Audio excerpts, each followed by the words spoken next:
আসসালামু আলাইকুম। আজকে আমরা আলোচনা করব টিপিসি ট্যাবলেট নিয়ে। এটা প্রস্তুত করব অ্যাকমি ল্যাবরেটরিজ লিমিটেড। এটা generic name vitamin B one, বি6, বি12।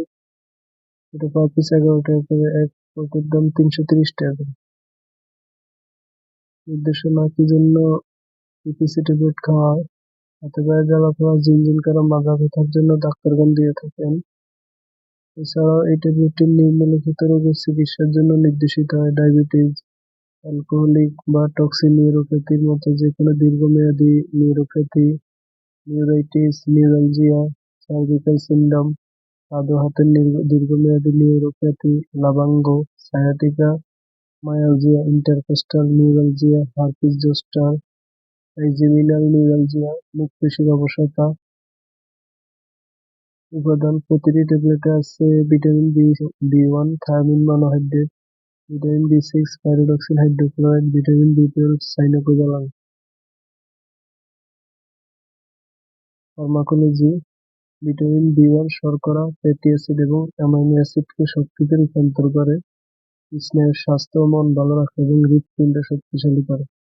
Vitamin বি6 লোহিত রক্তকণিকা, প্রোটিন, নিউরোট্রান্সমিটার যেমন সেরোটোনিন তৈরি করে এবং জমাকৃত শক্তি মুক্ত করে হৃদরোগ, স্ট্রোক, অবসাদ ও অনিদ্রা দূর করতে সাহায্য করে।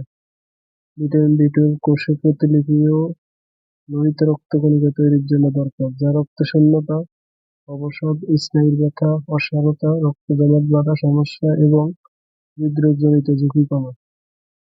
দিনে 1 থেকে 3টি ট্যাবলেট করে অথবা ডাক্তারের পরামর্শ অনুযায়ী সেবন। পার্শ্বপ্রতিক্রিয়া: সাধারণত পার্শ্বপ্রতিক্রিয়া দেখা যায় না, কিন্তু কিছু কিছু ক্ষেত্রে অ্যালার্জির প্রতিক্রিয়া দেখা যায়। গর্ভাবস্থায় স্তন্যদানকালে মুখে সেব্য ট্যাবলেট অনুমোদিত, কিন্তু ইনজেকশনের ব্যবহার এনজাইল অ্যালকোহলের উপস্থিতির কারণে অনুমোদিত নয়। সতর্কতা: স্পাইনাল কর্ডের ক্ষয় আছে এমন রোগীর ক্ষেত্রে সাইনোকোবালামিন ব্যবহার করা উচিত নয়। সাইনোকোবালামিন উচ্চ প্লাজমা ঘনত্ব সংশ্লিষ্ট অপটিক নিউরোপ্যাথির চিকিৎসার জন্য ভিটামিন বি12 সাইনোকোবালামিন নীলকটি উপযোগী নয়।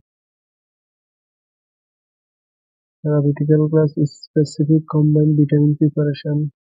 সংরক্ষণ: শিশুদের নাগালের বাইরে, আলো থেকে দূরে, ঠান্ডা 25 ডিগ্রি তাপমাত্রার নিচে, শুষ্ক স্থানে রাখুন। এছাড়াও যে কোনো মেডিসিন খাবার পূর্বে অবশ্যই ডাক্তারের পরামর্শ নিয়েই খাবেন।